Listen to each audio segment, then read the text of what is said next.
Hi, you are listening or watching to the Lemon Narrative with Sabreen podcast. I am Sabreen, your host. I am a writer and a storyteller. And in this podcast, I interview people, you're the people, to talk about human experience. My question is usually, what would you tell me if I am writing a feature film about you? And in some episodes, I go solo to tell you stories about myself, my childhood, or any story that I think is worth sharing. Today's story is from my childhood. I yet to decide what is my opening scene for a feature film about me. I'm yet to decide if I want my life to be a feature film. But I know I have some good scenes to share with you guys. So here's a scene from when I was 6 years old. I was coming home from school with my a group of friends, all girls, and I'm almost home. Just need to cross the street, and yeah, I'm almost home. We do this every day. I was in first grade. Then I usually till I reach home, I have a bunch of girls with me. They're my neighbors. And out of nowhere, this teenage boy just ran into our group of girls and started screaming. Of course, all of us were just so scared. And, like this big boy to us were just too tiny. All my friends screamed and ran away. I have a habit of freezing in my place or like, when I'm scared, I don't give any reaction. I need time to process what is actually happening. So I just froze in my place. So this guy or boy, he started like spinning me around, held my hand, spun me around. When he spun me around, it's the moment I started screaming and like crying like crazy. um Eventually let me go, right? And he attempted to come, like, I don't know what he was trying to do. He was just scaring me more, I guess. But I ran away and I was like screaming and crying and I was like very scared, obviously. I ran into my house and it was like 1 minute run. And at that time I'm raised by my grandma, so I was living in her house. My uncle was the one who was there, saw me coming, screaming and crying. I was like, "What's wrong? What happened?" I told him what happened. My uncle looked at me and said, "Yeah, that this is scary. Yeah, I understand why you're scared. But you know what? Next time this boy comes, and he will come again, scream as loud as you can and look into his eyes while you're doing that. And he will be the one running, not you. Make noise because and stand in your place because he's the one who's doing something wrong, not you.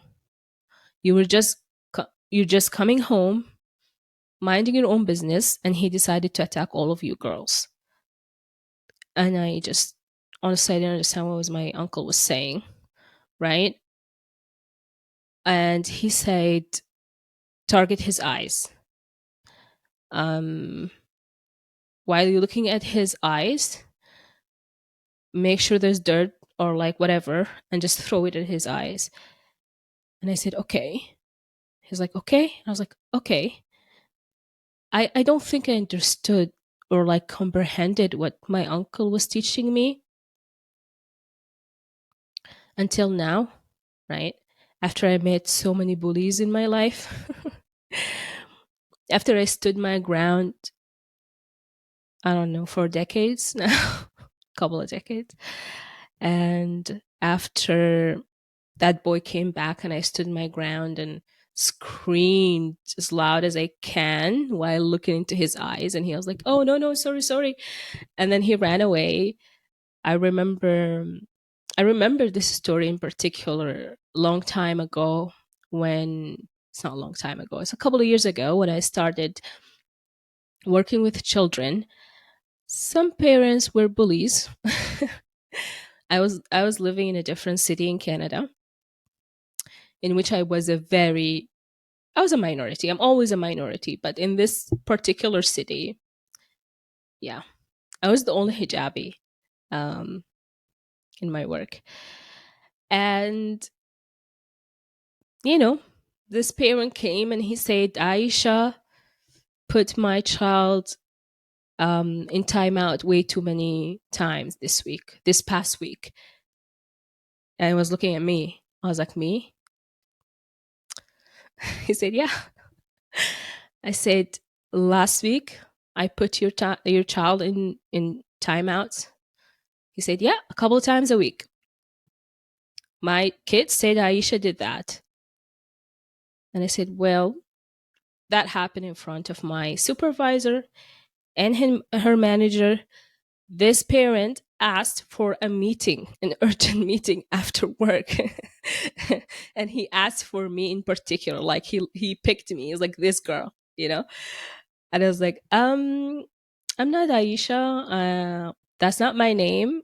And yeah, I was not here last week. I'm not sure who are you looking for. And I was looking at him, and he was surprised. His kid looked at me. His kid knows my name. Of course, my name could never be Sabrina. It has to be Aisha or Fatima or whatever. I'm always mistaken. No one believes this is my real name, but it's my real name. It's an Arabic name too. Surprise. What my uncle did is he shared the power he has with me. He didn't make me feel weak or I cannot stand up for myself. He didn't ask me to go show him the boy. He didn't ask me, what did you do? Or blah, blah, blah. He just affirmed what I was feeling. I was feeling scared. And he said, yes, that's scary. He agreed to how I feel. And then he told me what to do next time. I don't know what he was thinking, you know? But if you're a man or any person in power, share your power. Especially if you have a power that's given to you by the community you're in, the system you're in, share your power. Share your power with the people around you. As an older sister, I have so much power.